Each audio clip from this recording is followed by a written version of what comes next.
Pronto. Vamos então entrar aqui para apresentar, permitir compartilhamento de tela.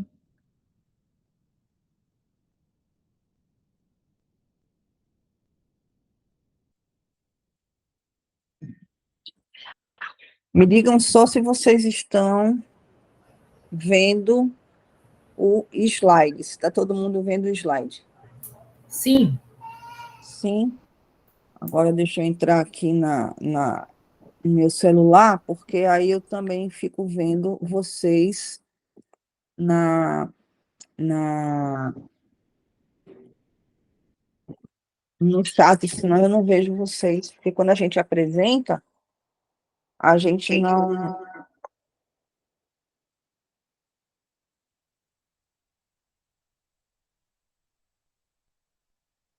Pronto.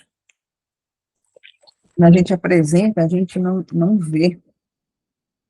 Pessoal, está todo mundo escutando direitinho, está tudo certo, todo mundo escutando, vendo, está tudo na paz, né? Tudo show. Vamos embora. Então, a gente hoje vai finalizar o assunto sobre balanço patrimonial. E aí eu já deixo para vocês aí o convite, né? Para a gente, já no nosso próximo encontro, a gente vai trabalhar já a DRE. E quando a gente for falar da DRE, a gente vai ver a nova DRE, né? Aí vai ser uma discussão bem legal, bem boa, graças a Deus. E aí hoje a gente vai terminar esse assunto, tá? Que é as informações que podem ser apresentadas de forma detalhada, ou no próprio balanço, ou nas notas explicativas. E aí, pessoal, eu lembro que no nosso último encontro, na nossa última quinta, a gente estava conversando, e aí a gente estava falando de ciclo operacional e ciclo financeiro, que bancos normalmente apresentavam as demonstrações tipo folha corrida, né?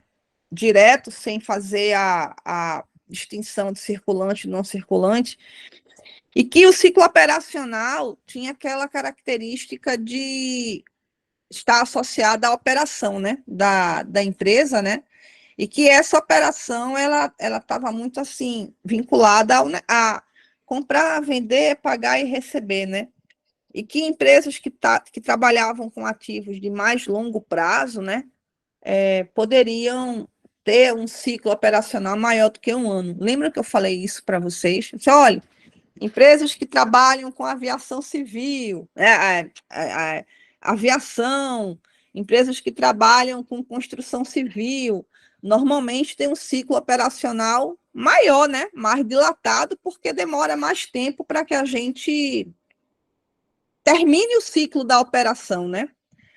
Aí eu, na minha cabeça, né, eu vou procurar as demonstrações contábeis, né, dessas empresas que são tecnicamente que tem um ciclo mais dilatado, né, para mostrar para eles, né, tal. E eu fui atrás, né? Aí eu fui atrás da Embraer. Deixa eu pegar aqui a Embraer para vocês. Jesus, será que aqui é Embraer? Não, aqui é a Moura do Bem, então a Embraer está do lado. Aqui é Embraer? Deixa eu ver se aqui é Embraer. Aí eu fui atrás da Embraer, né? Porque a Embraer justamente trabalha com os Boeings, né? A indústria aeronáutica, né? E trabalha com a construção aí de um avião, né? De aviões e tal. Aí na minha cabeça, né, eu achava que esse tipo de empresa tinha um ciclo operacional grande, né? E que por esse motivo estaria aí, então, colocado, né, que o ativo circulante era maior do que 12 meses, né? Fiquei pensando, né? Que eu queria trazer para vocês um exemplo concreto, né, de um ciclo operacional maior. Lá vai eu pegar a Embraer. Nada a ver. Apesar de fabricar aviões, apesar de trabalhar aí com projetar, construir, comercializar aeronaves, né? Que é o que vocês estão vendo aqui, né? a gente imagina que o ciclo operacional é grande, né? É bem dilatado. Mas aí, minha gente, nada a ver, viu? Ela não vai falar nem um minuto sequer sobre o ciclo operacional ser acima de 12 meses. Aí, o que ela colocou aqui nas notas, né? Ela colocou aqui o conflito da Ucrânia, de Israel, né? E foi falando aqui, papapá, mas nada associado aí com dilatação de ciclo operacional, viu? Aí já começou aqui falando das bases das demonstrações, né, que está de acordo com o IASB, CVM, né? Uma coisa que eu achei interessante na Embraer, que é que eu achei legal trazer para vocês, né? Que a moeda funcional da Embraer é o dólar. Aí eu achei bacana trazer isso para vocês, né? Que é a moeda do seu principal ambiente econômico da operação. Então, a moeda funcional é o dólar, mas a moeda de apresentação é o real. Aí eu achei bacana trazer isso para vocês, porque normalmente nos balanços, né, a gente vê sempre que a moeda funcional e a moeda de apresentação é o real. Mas aqui não, aqui vocês estão vendo que ela vai ter essa característica, né, da moeda funcional e da moeda de apresentação. Aí, diante disso, né, dessa diferença, aí aqui, ó, ela vai dizer como que ela vai fazer a conversão. Aí ela vai dizer aqui, ó, vê, como é que ela fez a conversão, né? Aí ele vai explicar aqui, ó, ativos e passivos pela taxa de câmbio vigente na data do encerramento, resultado abrangente, DFC e o valor adicionado pela a média mensal, tá? E aí ele explica. E no balanço, vê, que eu achei também bacana para mostrar para vocês. Aí vocês vão ter o balanço deles em real, que é a moeda de apresentação, e em dólar, que é a moeda funcional. Aí eu não sei se vocês já tinham visto, né, um balanço assim. Aí eu achei bacana para trazer para vocês, né? E também para dizer que o fato dela produzir aeronaves não influencia no ciclo operacional dela. É também de 1 ano. Então, eu acho que quase nenhuma empresa trabalha com um ciclo operacional acima de 1 ano, né? Que o circulante seja maior do que 12 meses. E aí, para desencargos de consciência, eu também trouxe a Moura do B, porque a Moura do B, construtora, né? Então, construção civil também tem um tempo aí de você concluir a operação acima de 1 ano, né? Basta você ver o tempo em que um edifício, um prédio, ele fica pronto, né? Então, entende-se que é mais do que 1 ano. Mas também, pessoal, não procede, tá? Então, aqui é Moura do B, também capital aberto, 2023. E aqui ele vai falando, né, a questão do seu contexto e tal, papapá, vai explicando aqui, mas vai dizendo aqui os empreendimentos, tá certo? Mas aqui, ó, que é a base, né, a base de apresentação, nada, nenhuma menção com relação ao ciclo operacional dela, em que pese o tempo, né, de você realizar as atividades, né, da operação ser maior do que 1 ano. Mas também não tem essa questão. Então, para simplificar, né, apesar da norma falar isso, vai construindo e recebendo. Já estou vendo aqui, Laurinha já está aqui falando, né, Laurinha? Deixa eu ver aqui teu mensagem no chat, né? Já vai indo e recebendo, e aí é classificado como ano. Eu não sei, Laura, para ser honesta, tia, eu achava que pelo menos a Embraer ia ter esse ciclo maior do que 1 ano, né? Mas pelo que eu estou vendo aqui, amiga, tudo são 12 meses mesmo, tá? Então, em que pese, Laura, a norma dizer isso, mas na prática a gente não enxerga essa distinção. É como se fosse assim, poder pode, mas ninguém faz, tá? É mais ou menos por aí. Poder pode, mas na prática ninguém apresenta dessa maneira.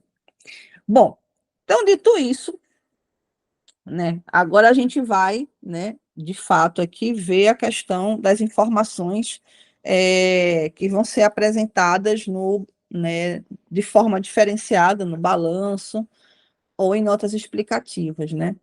Aí, ativos imobilizados, né? Ativos imobilizados é uma informação que claramente ela precisa vir detalhada em nota explicativa, né? Porque você vai ter lá o valor do imobilizado em si, né? Numa linhazinha, né? No balanço patrimonial, mas ela precisa ter um detalhamento, né? Desse valor dentro das notas. E aí, para eu mostrar para vocês como é que isso funciona, né, dentro das notas explicativas, eu sempre tenho um xodó danado pela Petrobras, né? Cadê, meu Deus, a Petrobras? Eu deixei ela aqui, pronto. Então, aqui está a Petrobras, né? Que eu gosto muito da Petrobras. E aqui a gente tem o imobilizado, então, nota 24, tá? Página 75. Aliás, página 75, imobilizado. Então, sem muitas delongas, vamos para a página 75 e vamos mostrar o imobilizado, né, da companhia. Só para vocês terem uma ideia de como é que funciona esse carinha aqui. Eu tenho que página 63, desce. 68, 71, 72. Uma coisa que eu sempre chamo a atenção, né, é que a nota da Operação Lava Jato permanece na Petrobras, né? E aqui imobilizado, tá, pessoal? Então, a nota da Petrobras, né? Eu coloquei a Petrobras, mas é qualquer empresa, né? Como é que a gente normalmente apresenta, né? Por categoria. Então, vocês estão vendo aqui que nas colunas a gente vai ter quais são os tipos, né, as classes, né?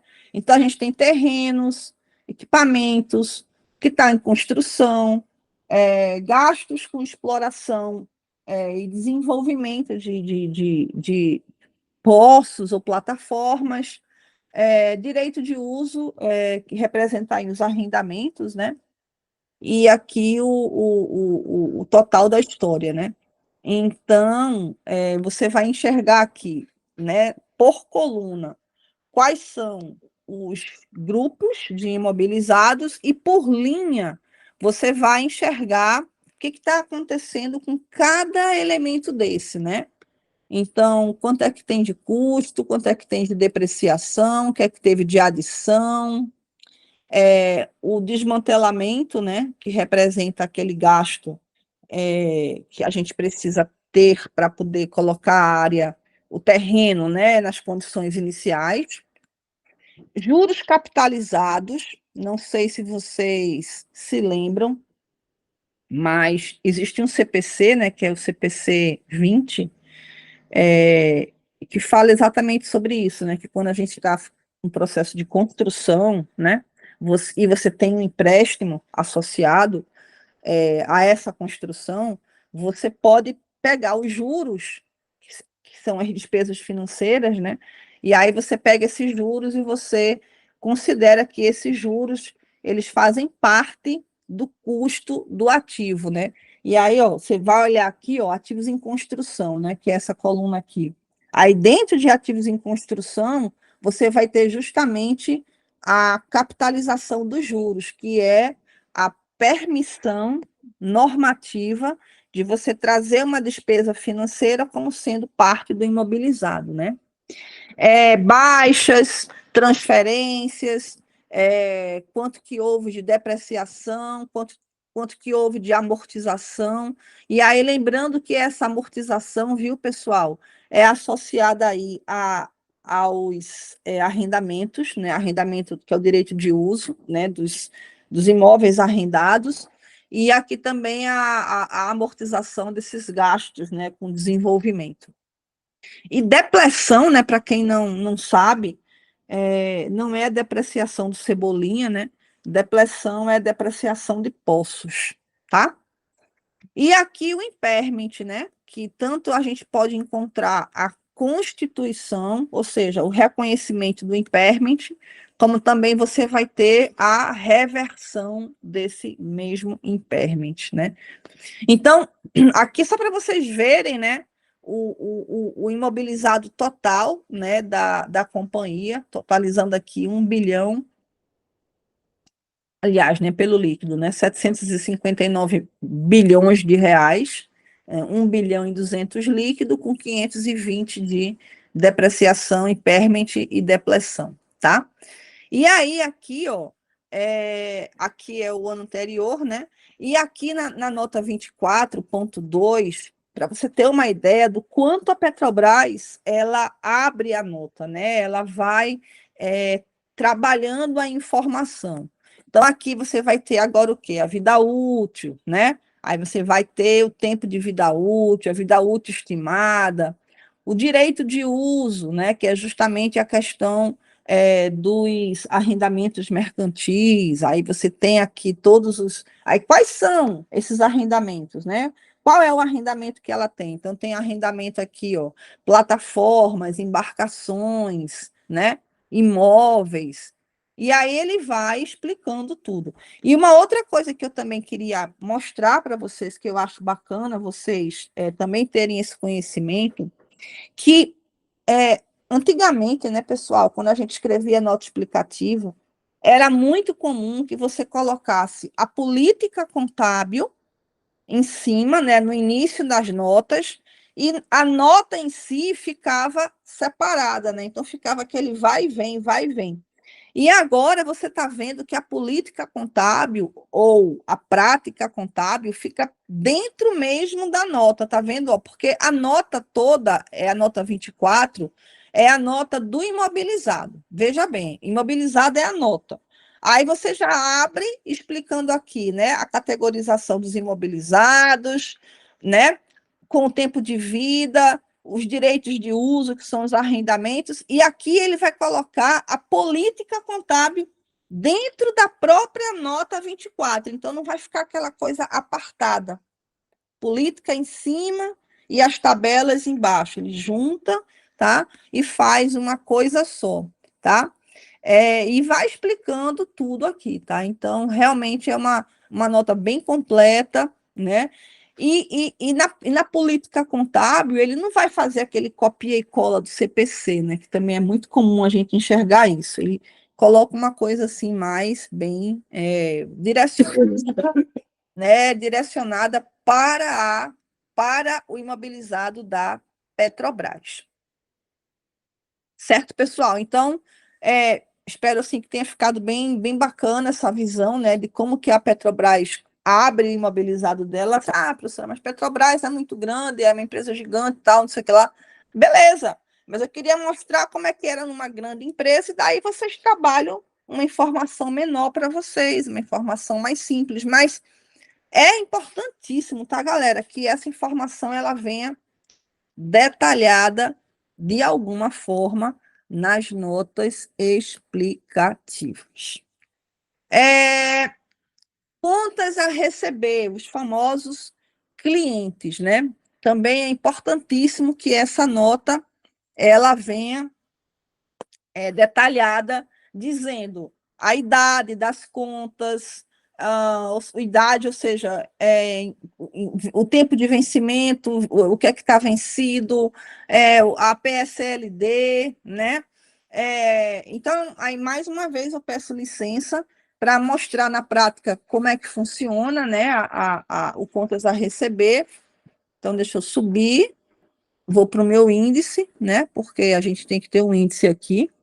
Então, contas a receber, número 14, página 39. Então, vamos para lá. 14, 39, 14, 21, 33, 37, 39. Então, contas a receber, tá? Então, ele vai abrir, ó, contas a receber. Olha como é que ele vai dizer. quem é que ele vai receber de terceiros, ou seja, terceiros realmente de fora, né, da companhia, quem é que ele vai receber de partes relacionadas. Mas o que, que são partes relacionadas? Representam empresas do grupo para quem a Petrobras tem operações próximas, né, e que está ali negociando com as empresas do próprio grupo. Então, o que é que ela vende ou, né, e tem a receber de empresas investidas. Então, aqui está a separação, né? Aí outras contas a receber, né, de terceiros, então recebíveis por desinvestimentos, arrendamentos, né? Aí ele vai abrindo aqui, ó, todo o valor do contas a receber dela, quanto é que ela tem de perdas esperadas com terceiros, quanto é que elas têm de perdas esperadas com partes relacionadas, quanto que ela tem no circulante, quanto que ela tem no não circulante. Bom, o resumo da ópera, né? 38 bilhões de reais é o contas a receber no consolidado da Petrobras, né? E aqui ele vai explicando, né, dando uma abertura, né, por escrito, né, de quais são esses valores, de como que isso daí está distribuído, né? Ele vai aqui, ó, explicando. Uma coisa que eu acho bacana, né, que a gente trabalha muito essa informação dentro da disciplina de análise de balanços, que é o prazo médio, né? Não sei se vocês lembram dessa conta, né, que a gente faz, né? Prazo médio de rotação do estoque, prazo médio de pagamento dos fornecedores e prazo médio de recebimento dos clientes. Isso daí é um indicador de análise de balanço, né? E aí ele coloca, né? O prazo médio do contas a receber é de aproximadamente 2 dias. E aí eu achei bacana, porque é uma tendência, tá, pessoal? Que vocês vão começar a ver essa tendência em notas explicativas de empresas assim mais consolidadas, mais maiores, mais ajustadas, assim, mais, né? Eu digo assim, tem mais tempo assim de vida, tal. É muito comum você ver dentro das notas explicativas informações de caráter gerencial, como essa aqui, né? Prazo médio de recebimento das vendas. Aí ele coloca mesmo, ele vai escrevendo isso daqui. O aging, né, que é a idade, né, o que é que está vencido, o que é que tem, né, até 3 meses, de 3 a 6 meses, de 6 a 12 meses, né? E acima de 12 meses. Aí ele abre o tempo de vencimento das contas, né? Como é que movimentou a PSLD, o que é que entrou, o que é que saiu. E aí ele vai explicando, né? Junto com as tabelas, ele vai fazendo aqui a explicação, né, dos valores das tabelas que estão lá acompanhando lá, né? Então, eu acho bacana essa prática de você ter a política contábil dentro dos quadros das notas explicativas, tá? Então, PSLD não, contas a receber também aqui, bem aberto para vocês, tá? Pessoal, tudo bem? Alguma dúvida? Alguma colocação que vocês queiram? Posso continuar?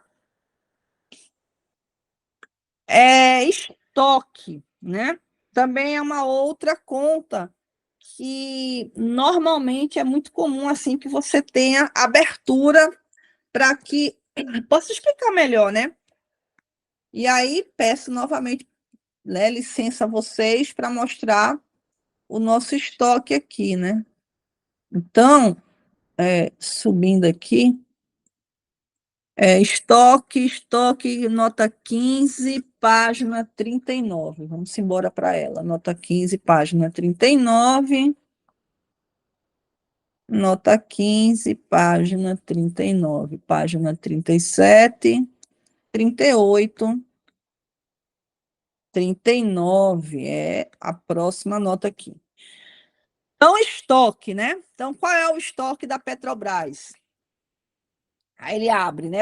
Ele tem estoque de petróleo, derivados intermediários, gás natural, gás natural liquefeito, que é o GNL, biocombustíveis, fertilizantes, materiais e suprimentos, né? E aí ele coloca, né, a classificação dos estoques e sai aqui explicando, né, quem é quem na jogada.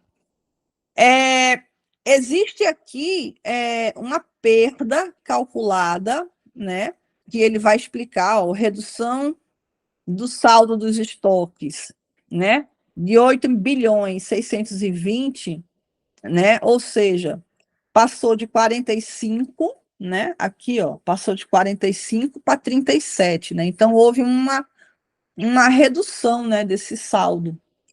E aí, veja que legal, ele está na nota explicativa, que em princípio é uma informação bem técnica da composição do estoque, mas ele vai explicar por que foi que o estoque reduziu. Aí, mais uma vez, pessoal, é aquilo que eu já tinha comentado com vocês, que a tendência na contabilidade é que a nota explicativa ela se torne dissociada daquela contabilidade árdua, técnica, né? Difícil, né? E aí ele começa a colocar explicações realmente mais gerenciais, dando aqui conta de por que, por exemplo, o estoque saiu de 45 para 37. Né? Por que o estoque da minha empresa reduziu? Aí ele vai lá e sai explicando nas notas explicativas, né? E a política contábil, a prática contábil, né? Ou seja, como é que ele mensura o estoque, vem aqui agregada, né? Ele vai aqui explicando como é que ele chegou nesse valor, tá? Beleza? Então, vamos mais. O que, que a gente tem mais aqui? Estoques, provisões. E aí, essas provisões, é importante que a gente fale, né? Que existem provisões e provisões. Porque existem as provisões, que são essas que eu vou mostrar, tá? Daquilo que a gente vai falar dos passivos, das provisões que representam as contingências. O que, que quer dizer um e o que, que quer dizer o outro, né? Quando a gente está trabalhando, por exemplo, com férias, 13º, que a gente também trabalha com provisões aí nesse caso, esse tipo de provisão é uma provisão, veja se vocês concordam comigo, é uma provisão que você tem uma razoável certeza do valor. Na verdade, não é nenhuma provisão, é um provisionamento, é um passivo que você vai constituir, cujo valor não é assim uma surpresa. Porque quando a gente está falando de 13º, claro que vai ter variação se você contratar um funcionário e tal, mas nas condições normais de temperatura e pressão, os valores são aqueles ali. Então, não vai ter nenhuma alteração, não existe nenhuma incerteza quanto a férias e 13º, por exemplo.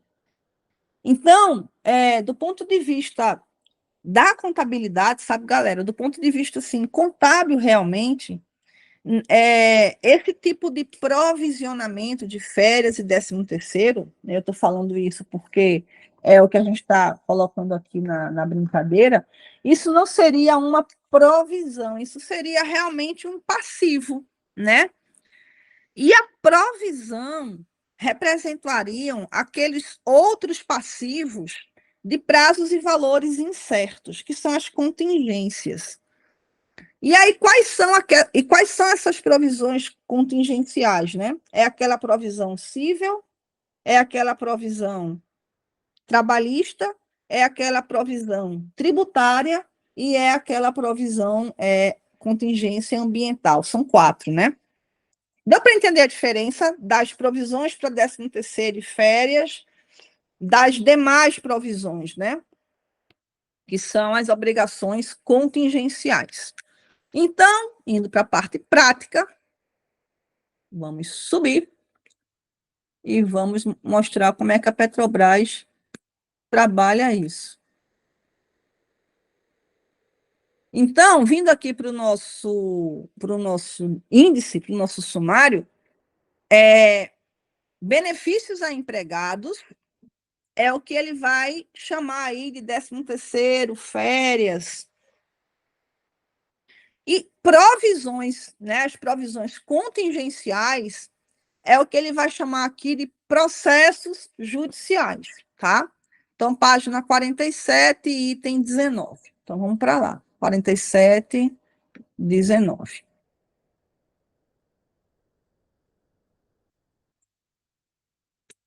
Pronto. Então,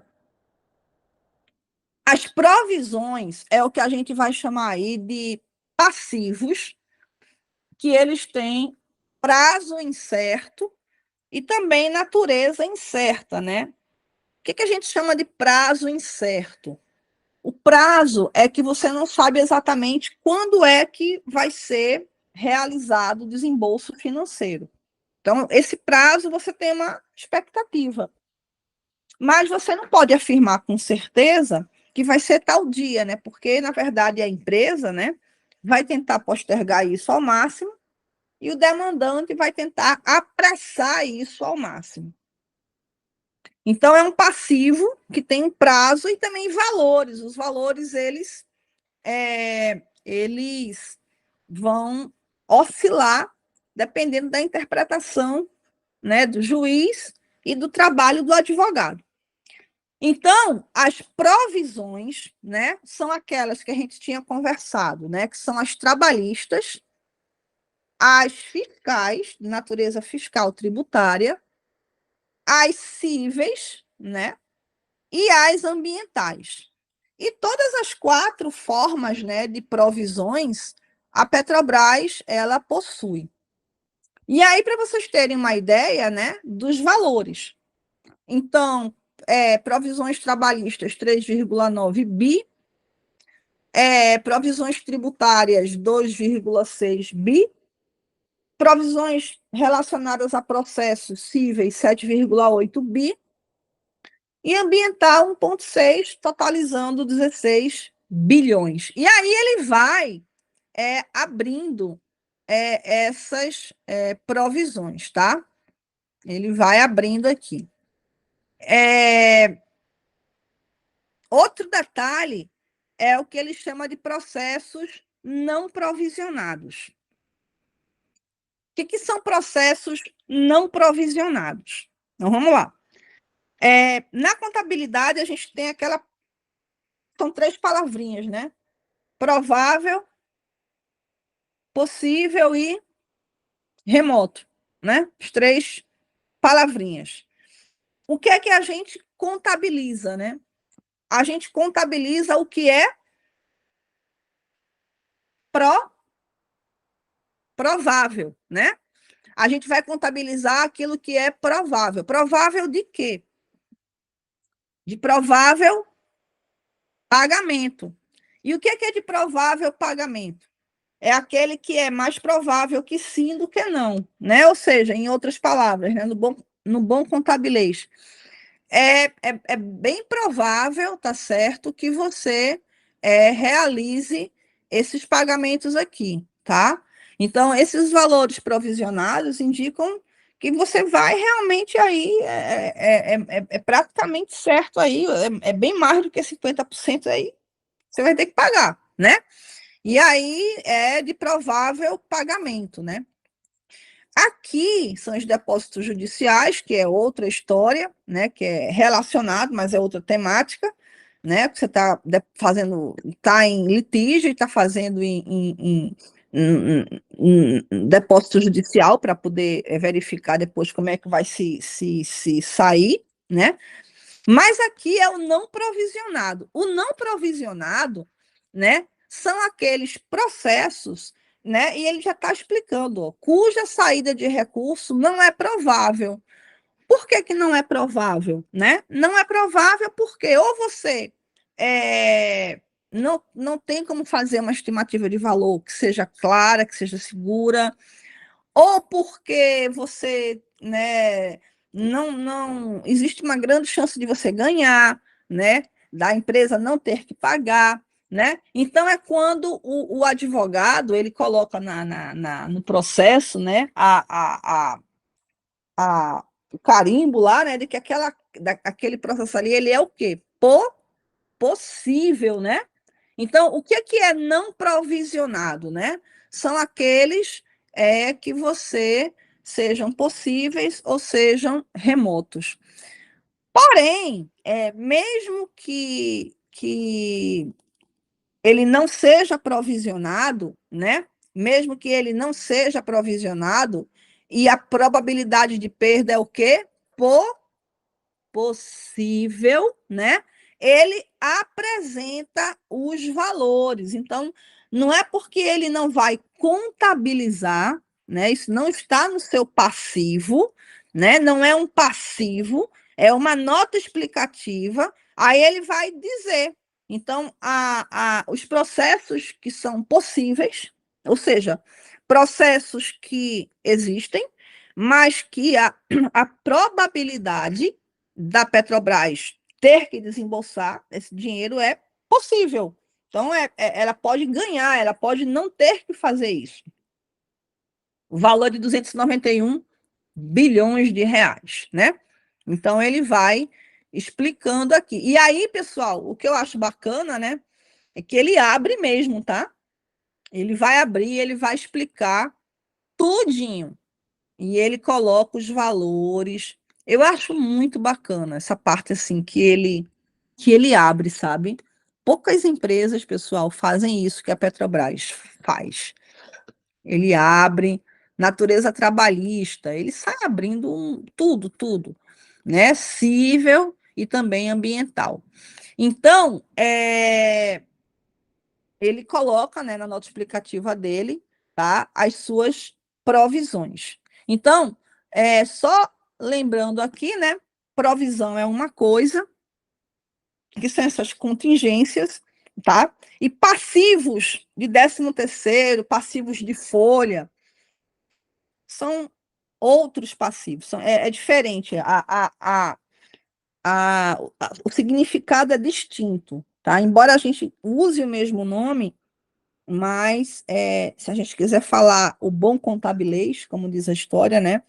São coisas diferentes, realmente. Então, passivos trabalhistas, passivos de natureza laboral é uma coisa, e provisões contingenciais são outros passivos, tá? E aqui o capital e as reservas, né?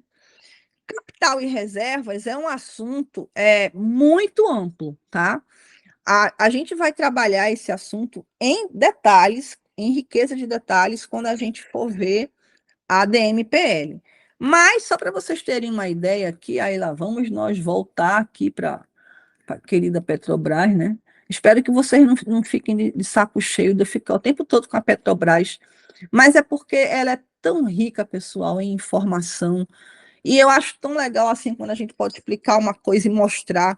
Eu acho que é outra história, acho que fica bem mais legal, né? Quando a gente pode mostrar.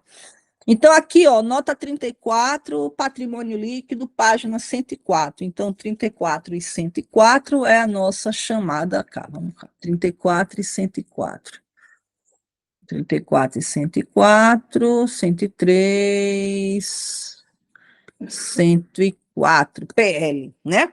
Então, patrimônio líquido é onde você vai encontrar todas as informações relacionadas com não somente o capital, né? Aqui o capital ele vai explicar quem é o capital, mas ele vai também explicar quais são as principais reservas, né? As reservas com quem a Petrobras trabalha, né? Então ela vai colocar aqui, né? Reserva de capital, gasto com. Sabe aquelas coisas que a gente só vai ver em livro de contabilidade? Aí eu digo, não, você vai ver em livro de contabilidade e no balanço da Petrobras, né? Então, gastos com emissão de ações, né? Como sendo uma conta redutora, é verdade, né? Redutora da conta de reserva de capital, né? Então, quando a empresa emite ações, né? Quando a empresa emite novas ações, ela incorre em gastos, que é o que a gente chama aqui de custos de transação. E aí, obviamente, né, que esse valor tem que estar em algum lugar. Então, isso não é uma despesa, tá? Apesar de ser um gasto com a emissão de ações, mas isso não é uma despesa, isso é uma conta de patrimônio líquido, porque é uma transação com os acionistas, é uma transação com os sócios, então não pode ser uma despesa, né? E aí, depois, quando a gente estiver tratando de PL, na DMPL, eu explico melhor, mas a Petrobras vai ter essa informação, né? Ações em tesouraria, né, que é quando a Petrobras recompra essas ações, tá? E aqui, pessoal, as reservas, né? Da Petrobras. Aí você vai ter aqui tudo que é reserva, reserva de lucro, reserva estatutária, olha quanta coisa, né? Reserva de incentivo fiscal, reserva de retenção de lucro, a política de remuneração dos acionistas, que tá um barulho danado, né? Não sei se vocês estão acompanhando aqui, né? A questão dos dividendos adicionais que a Petrobras vai pagar para os acionistas, né?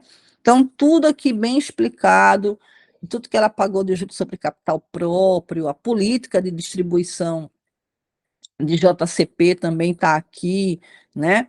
Então, dividendos a pagar para 2024 agora, né? Então, é coisa que só, viu?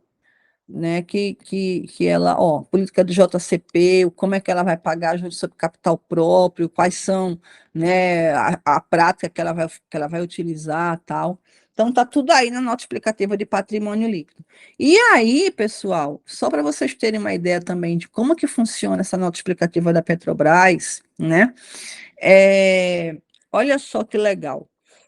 Normalmente, quando a gente vê uma demonstração, né, um balanço patrimonial e as notas explicativas, né, a gente sempre inicia, não sei se vocês têm esse costume de ver, né, mas a gente sempre vai iniciar a nota explicativa, né, com aquela boa e velha, né, caixa e equivalente de caixa, aí depois vem clientes, aí depois vem estoque, que é seguindo ali a lógica da apresentação das contas no balanço. Não é assim que a gente está acostumado a ver, né? Você pega as continhas do balanço, né? Aí você, quando vai olhando as notas explicativas, você vai seguindo a mesma ordem de apresentação das contas do balanço. Só que a Petrobras, ela não faz isso. Vocês estão vendo que não. Aqui, ó, notas explicativas, notas explicativas. Vocês estão vendo que não. Ela não está apresentando na mesma ordem que nós, aspas, estamos acostumados a enxergar, né? Então, ela começa falando sobre a companhia, né? A base de elaboração, algumas práticas que ela vai colocar segregadas, estimativas contábeis, mudanças climáticas. Então, veja, é uma nota explicativa, mas ela está tratando aqui de coisas que, na verdade, aspas, vamos colocar muitas aspas, né? Estão fora do balanço, ou seja, dissociados do balanço, só que não, porque essas informações aqui, elas explicam os números, elas justificam os números, né? Novas normas, gestão do capital. E lá na frente que ela vai falar de caixa e equivalente de caixa. E aí, qual é a segunda nota que a gente mais escuta, né? Pela regrinha, né? Clientes. Mas aqui ela não vai falar de clientes, ela vai falar de receita. E depois vai falar de custos. E depois, outras receitas. Perceba, pessoal, que a forma de apresentação das informações está relacionada com o grau de importância que a companhia possui, percebe, sobre suas contas contábeis. Então, o que ela vai colocar aqui, a ordem de apresentação, é diferente da ordem que essas contas aparecem no balanço. Então, para a empresa, é muito mais importante você sair explicando a questão de receita e custo e o resultado, tá certo? Do que, por exemplo, estoque, fornecedor, tributo, entendeu? Então, a ordem de apresentação das informações é completamente dissociada, perceba, dissociada da ordem de apresentação das contas no balanço, né? Então, aqui você tem uma ordem e nas notas explicativas você vai ter um outro parâmetro. E está tudo bem, e está tudo certo, e não está errado, né? Não está errado, pode-se fazer isso sim. Ah, mas é a Petrobras. A Petrobras é diferente. Ela não é, não. Ela não é diferente, não. Ela é uma sociedade, uma empresa, como qualquer outra, aspas, como qualquer outra, tá? Auditada, e que pode servir de inspiração para que a gente faça outros balanços inspirados nela e que a gente siga, então, uma outra ordem que não a ordem de apresentação dentro do próprio balanço. Tá certo? Bom, pessoal, então, dito isso, tá certo? A gente encerra aqui a questão do balanço patrimonial, tá certo?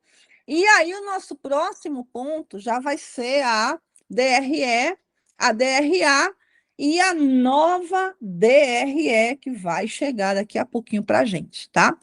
Aí eu queria somente conversar com vocês para a gente dar uma pausa e a gente, então, encerrar aqui esse assunto nosso, né? Deixar ele encerradinho, para que a gente, então, no nosso próximo encontro, a gente inicie com um assunto novo.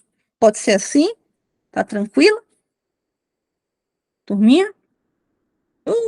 Cadê eu? Tudo certo. Sim, ok. Sim, sim?